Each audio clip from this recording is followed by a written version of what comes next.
Let's open this. Ano po kasi? Nagkakilala na po tayo dati pa. This may Ako po si Pat Kyung Hom, kaibigan ni Gumyong.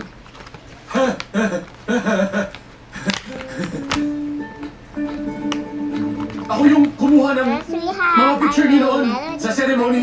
Po, And now ano po, sumakay kayo ng aeroplano para makita si Gumyong. Tapos nagbas po kayo. Tapos Pero bakit? Sir, ba't tinawag mo akong Papa?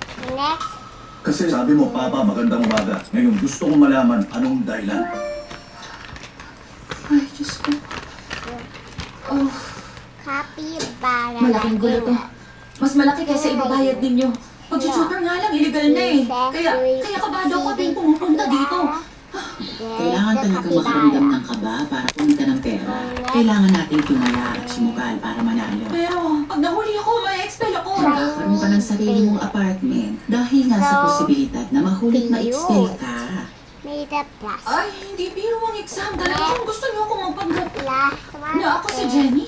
Kung sino man ang magiging proctor sa araw na yun, ako nang bahala magpadulas. Wala kang iisipin dahil aayusin ko ng lahat. Titiyakin kong wala kang dapat ipag-alala. Now it's a snowflake.